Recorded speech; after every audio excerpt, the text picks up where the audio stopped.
Welcome to the Wealthy Artist Podcast. And I'm your host, Sarah Clanton. And I'm Wilson Harwood. And we're talking about how to develop your wealth, enjoy financial freedom, enjoy artistic freedom, and live the life you've always imagined. Hey, wealthy artists. Welcome to the show today. It feels so weird, me introducing it. It's time, Wilson. It's time. It's time. I'm the loud The mouth. torch has been passed on to you. Oh, man, we are pumped. We've just been talking for an hour and dreaming big behind the scenes. I secretly wish you all had been part of that, but I know, right? That is secret. I know, right? Top secret information, what's coming down the pipeline with the Wealthy Artist brand. I don't know what you want to call it. Podcast, community. Yeah, we're so glad all of y'all are here. We were talking about that very thing. Like, the people we have been talking to have been listening. That's you. Like we're just so excited about your feedback. So thank you for listening and subscribing and for being here right now. Yeah, and thanks for sending in your emails. We are super pumped about that. Yes, we have it. We have an email address. It's thewealthyartistpodcast @gmail.com. So if you have any, questions, comments, concerns. Yeah, just want someone to talk to because you're just feeling like you need to talk to one of us. Here. We'll answer you. We want to hear from you. Yes. So today we're talking about vitality. How is your vitality right now? Just take like a deep look within. Are you feeling stressed? Are you feeling burnt out? Or maybe you're feeling super relaxed? What do you even mean? What do you even mean? What do you mean by what? Do I feel vital? What's my vitality? Yeah. Like, what do you mean, Wilson? So I've been reading this new book, and as you guys know, we love our books. We just nerd out on it constantly. And it's called Wildpreneur, and I highly recommend reading it. By Tamara Jacoby. And she talks about this idea, and I think she interviews a lot of other entrepreneurs in the book about this idea of like, are you taking care of yourself? Because every single day we wake up, there's this, like, we have a level of vitality in us. Are we feeling like energized? Are you jumping out of bed, like going for a run? Maybe doing a little quick exercise then hitting your work. Yeah, no, right? I've been trying. It's kind of tricky. Or are you like waking up exhausted, feeling kind of depressed, feeling like, man, my life is clobbering me and like sucking me into a hole. And are you listening to that? Yeah, and are you listening to it and like hopefully not judging it too much? I think like I've had periods of depression and like the clobbering, the life is sucking you, like pushing you down.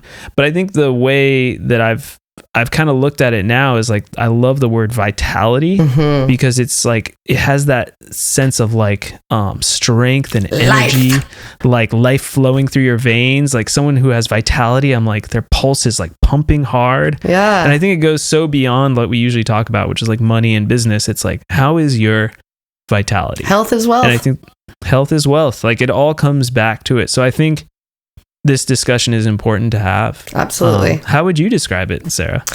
I think you really knew. I think vitality, even just like being aware of it, is something that maybe we are not used to historically in our lives practicing.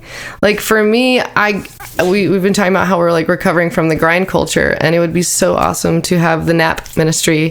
Follow her on Instagram. She's amazing. It'd be great to have her on the podcast to talk about how we are recovering from there are some of us here recovering from grind culture, how we've gotten used to this feeling of like being tired, as if our value, as if our worth comes from how exhausted we are. Like that's absolutely ridiculous when you step back and you can be the observer instead of, judging those feelings, because depression is a sign. It's a message. If you're feeling great, that's a sign that you're taking care of yourself. And when you take care of yourself, you can take care of others.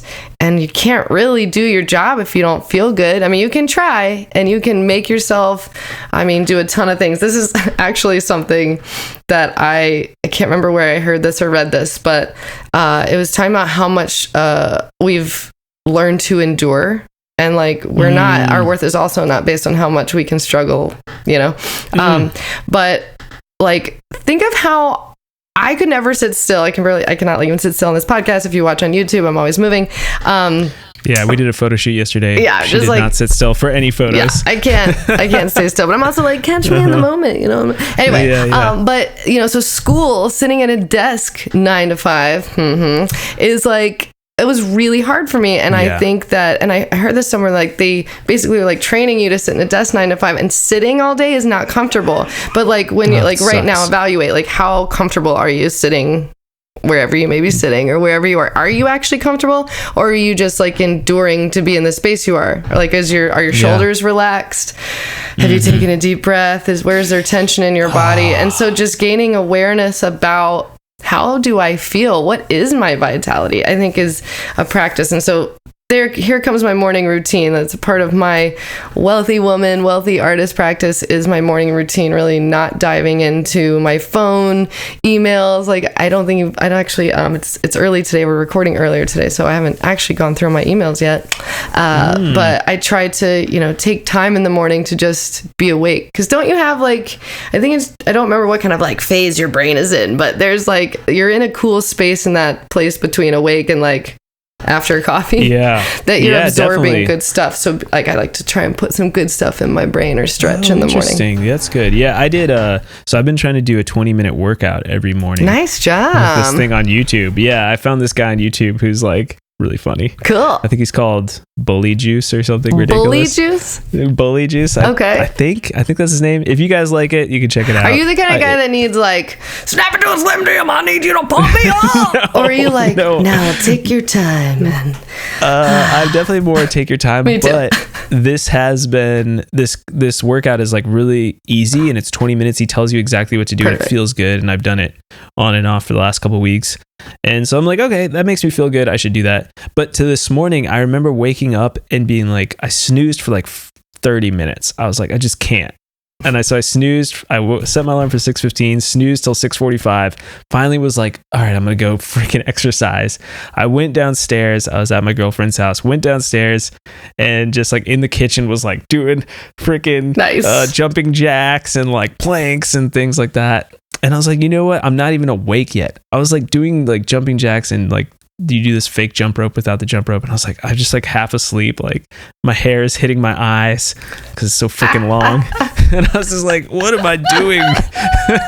Oh my gosh. But it felt good. And I totally know what you mean by that half awake, half asleep experience, and how we just kind of have to move through it sometimes and take in some information. But I wanted to not get too far off. I actually just pulled this up. I've been what is your vitality reading. I wanted to read this because I think it kind of fits into what we were talking about. And this is from Amanda Francis, Rich as Fuck, which we have an episode that we did on with. Yeah, we did an episode on that 2 weeks ago. But this is a little excerpt. It says, is there anything in your life you are partaking in as a means to an end? What is the end result you actually want? Do you truly have to do other things first to have it? I encourage you to ask to be shown and guided down paths with less resistance, where you can receive more of what you want with more ease. So this idea that it has to be hard is ridiculous. Oh this my idea gosh. that you have to like achieve certain things to then achieve what you really want. So like, if we were to say like, I really want to be healthy, but before I become healthy, I need to like work out. Excuses. Or maybe you need bullshit. to do like, if you had to do like freaking CrossFit, like maybe I have to do CrossFit for 6 months to be healthy. That's like extreme. So, or maybe it's like, before I can become a successful touring artist, I need to release like 3 full-length albums first before I can like achieve my dreams as an artist. I do this every day on a micro level. I'm like, well, I have to do this, and this before I can like pick up my cello for 10 minutes and play. Right. Yeah, exactly. Like, wait, what? And I love that. It gets to be easy. And that's actually, I love that. I have a friend who says this to me, who I'm working on a really cool album with right now. She says that it gets to be easy. What if you say that instead of thinking, oh, this is so hard? Because that's a thought, right? But you are not your thoughts. Be the observer of your thoughts. Like it gets to be easy. That's interesting. Make it easy. Being an artist does not have to be hard. Yeah. You don't have to be slaving and like spending 8 hours, 9, 10, 12-hour days on the internet, practicing, doing social media. You don't have to do all those things. People are probably like, and wealthy artists, what are you... People are listening. You're like, what? They're like, no, really. Just observe that story. The fact that you're resisting it right now, like that is a programming. I would like definitely say, try to focus on making more money in your mind, imagining yourself doing less to get more money, and then imagining yourself achieving all your dreams of getting more fans and more people enjoying your music, but doing less and feeling like you have greater vitality doing it. Like, what would it feel like to have the stuff already? I think she talks about that a lot. She talks about that a lot, and it's huge. And that's in a lot of things I've been reading, like, because it is. Because think about how you're feeling right now, part of that vitality, right? When I start, I'm really trying very hard to practice things differently, because I have 37 years of practicing one way, maybe a few less, because I've been doing a lot more work the past few years. So, but like, how do I just feel when I'm working?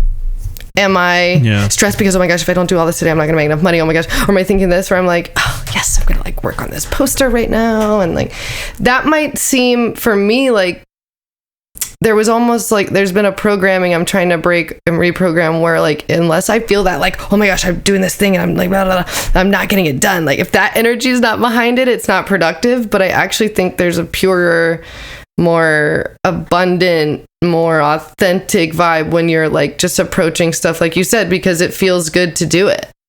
Yeah, exactly. And if you're feeling that vibe of like, oh my God, I need to do this, this, and this, start asking the question like, I want to feel chill and relaxed when I'm doing work, because like, why wouldn't you? That's an awesome way to feel. And if you're like, no way, Wilson, there's no way I could get everything I need done, then I would say, how much stuff on your to-do list do you really need to do? And like you said, this micro level, I'm like, go into the micro level. Like, if you're sending booking emails, like, how many is actually a reasonable amount to send, and how much is maybe like made up in your head? Like, I need to send so many that it's like exhausting. And then you don't do it. I think, like, okay, if I don't send 20 emails today, then I'm no good. You know, but then you end up like ignoring that task because you gave yourself an unrealistic, or like trying to say you'll do 20 booking emails and then you'll also do 20 of this other thing. And I have to manage my to-do list. Yeah, totally. And I've been trying to get to this point where I'm working like I would love to work 4 hours a day. And some people are probably like, oh my God, you're such a slacker or whatever. Fuck like that story. And so I've been battling that story in my mind. I'm just like trying to accept like that it's okay not to work hard, and trying to accept that working 4 hours a week and still making a ton of money is okay. And it's not only is it okay, but it is freaking possible. Like, it is. You won't make the money if you're pooped. Not 4 hours a week. I mean, you can do 4 hours a week. Cool. I think 4 hours a day is fine for me. I still like working. It's not like I want to just be like, you know, like the whole Tim Ferriss thing of like, well, all I do is travel and do whatever I want. It's like, that's awesome, man. But I think work is good. But maybe that's his work. That's another story. Yeah, that's what he likes to do. But that's a whole nother episode. But basically, whatever you want, I think leaning into that desire. And if you want more time to just relax and like sit in the hammock, like can you imagine on a Tuesday afternoon, you do 4 hours of really focused work. You know that work is going to then lead to more money down the road. And then in the afternoon, all you do is sit in a hammock for an hour and read.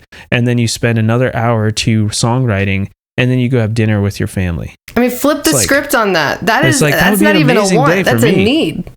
It is a need. And like, I guarantee your vitality would be freaking awesome if you did that. And there's nothing wrong with that. No. There's nothing wrong with that. You might go talk to all your friends who aren't entrepreneurs and musicians, and they'll be like, oh man, I put an 80-hour work on Wall Street last week, you know? And it's like, that's freaking awesome that you're working your way up the corporate ladder, but we chose a different path, and it's about time we get rewarded for choosing the right path. But you also just point out something, the badge that people wear for the hour, like it is like a badge of honor to be busy. It's a badge of honor to be like exhausted, and no, it's not. Like, it's draining you, and like, don't just be a cog in the machine, like because are you even like doing what you want to be doing with your life? Because guess what, all you have is right now. And honestly, if we could flip it to be like, this is actually a need, it's as important as going to work. Because you know, I was taking a walk the other morning, and I had this idea that like, I was like, oh, that's what I need to do to solve this problem. And if I hadn't taken the 20 minutes to go on the walk and not take my phone and just take Mavis and we just walked, you know, like I wouldn't have had the clarity and the space to do that. And like, we don't, oh my gosh, it's like a false sense of connection, first of all, to be totally plugged in and like on that high of like working all the time. I think, and in front of a screen, you know, that kind of drains us, I think. Oh yeah. Whereas if you go out in nature and you like breathe in the fresh air, reconnect. I read this great book on forest bathing the other day. And I was like, ooh, forest bathing is super cool. This will increase your vitality too, but just walking in forest, there's these special like I want to say pheromones, but I know that's not the right word. But let's say the pheromones from the tree pheromones that like are healthy for us as we breathe in the trees, like emissions. Right, we're like right next to the source, right? Yeah, you're right next to the source. So it's really beneficial for you, reduces stress, all these things. So there's such a benefit to like getting out of our techno world. Out of our four walls, man. Yeah, our four walls. I look like what'd you say, a croissant? Yeah, I look like a croissant at my computer. I'm croissanting all day long. And I need to remember to like sit up, get outside, like take a breath of fresh air. Even like a 5-minute break is so good for vitality. On the earth. Yeah. Like it's actually another one of those things. Enough. It's on the Weston A. Price Foundation posted this recently on their Instagram. That like putting on your feet on the ground, putting on your feet. Putting your feet on the ground actually has my feet on.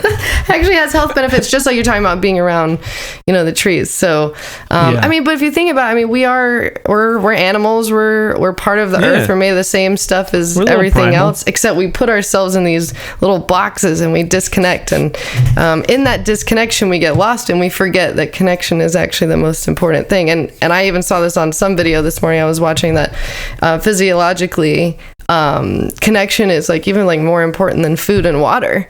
If you ask anybody who's been through a huge breakup, like, do you see them eating a lot?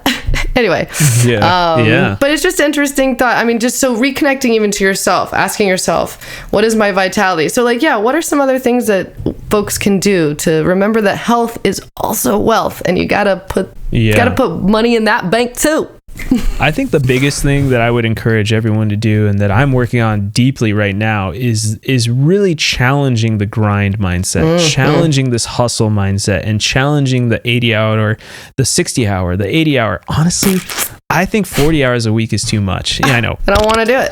Gross. Yeah. I just don't want to do it. And like, that's okay. And say that that's okay.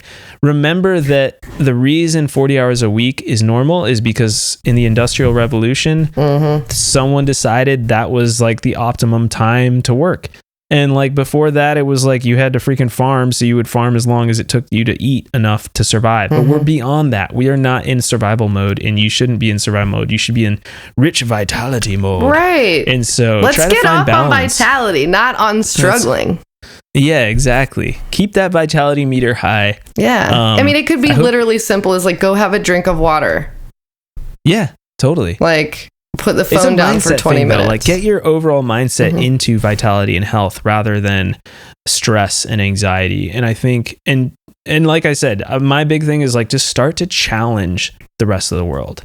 Challenge those big influences that are like, you have to work harder, you have to grind harder, you must work this hard to thus achieve that, otherwise you're not like climbing the ladder you're supposed to climb. There is no ladder. There's no amount of work that you need to do to achieve anything. There's no set anything. It's all lies in our mind. It's all our just societal made up. Group mind. It's all made up. So make like, something start cool to challenge that. Make something cool. We're artists and we do really great things. I want to. We probably make your day to day, right? I mean, that's on your day to day. Not just like make a cool song, but make your day to day awesome. Like every moment's a choice. So learning to be the observer and to challenge. Like, I mean, even I woke up this morning thinking about this. Like even challenge. I mean, I think routines are good and healthy, but also like, why do I have coffee every morning? Do I want to drink coffee every morning? Or is that because I drink coffee because the rest of the world drinks coffee? Like, because it's addictive. That's where there's also that. But like, that's also where I think, am I stuck into the group routine, group consensus? Or am I drinking coffee because I actually want to? Yeah, no, that's awesome thinking. Like, just start to like get out of your routine and be like questioning. And you don't have to you don't have to shame yourself. You don't have to judge yourself, but just starting to ask those questions like, why do I do this? Observing. Why do I think this way? Gentle keep observing. observer. Be that gentle observer. Yeah. Be gentle on yourself. The shame's a good, actually, that's a really good point. Like Brene Brown talks about this a lot. Read Brene Brown, vulnerability and shame. Brene. And like, cause she's great. Like love even being on the podcast, Brene. Yes, one day, Brene, come on our podcast. We'd love to have you if you're listening. Because honestly, there is just oh my gosh, she's so amazing. Anything, gifts of imperfection, dare to lead, rising strong, all of them, so good. So good. Yeah, I forgot where I was going with that, but shit, I'm sorry. That was cool. No, shame. It's not what they say. But shame is like just being aware of like when that pops up. Like, why is that there? Like, why am I having shame? What story is that around? Because just that awareness, I mean, that is, gosh, I think that's with vitality. Yeah. You have to be aware of it. Listen to your body. Yeah, totally. Become one with your body and mind. Yes. And if you really want to be entertained, follow us on YouTube so you can watch me make yoga hands. Sorry. Yeah. I don't know. No, it's wonderful. Anyway. I think it's time to wrap this bad boy up. It is. But we hope you guys are feeling as high vibed and fun and energized and having vitality like we both do. I actually think doing this in the morning is probably good for me. But yeah, we should. Maybe we'll do it every. Yeah, I feel you. This actually feels good. It feels pretty good, right? See, we have to know. Do it feels good? My brain's better in the morning. Feel good. I know. I mornings are good for me. Yeah. But we are so grateful for you guys. Yes, we really are. And gals and everybody and all sorts of people listening. And we just want to share as much information as possible. And if you guys have questions, definitely book recommendations. Book recommendations. If you have anything, we want to create this community. So make sure to reach out to us at thewealthyartistpodcast@gmail.com. We want to hear from you. Yeah. And make sure to leave us a review on Apple Podcasts if you're loving this. That helps a ton. Thanks. And we read them and we love reading what you guys have to say. And that's about it. I guess Sarah's got an amazing course. I'm going to mention that. She's got this great course on getting song registration, which is in the show notes below as well. Yep. Collect your passive income every month, y'all. You've got music out there. I want to help you collect the cash. Can help you. And you have an amazing course about how to build a home studio, which is super important these days, being able to create your content. So we have those links in the show description. Check us out. Please talk to us out there. Mm-hmm. We want to know you. Is that too creepy? I'd phlegm. Hey guys, we love you. I think we release new episodes every Monday. They're ready for this. All right. We love you guys so much. We'll see you next Monday. Bye. Same time, same place. See ya.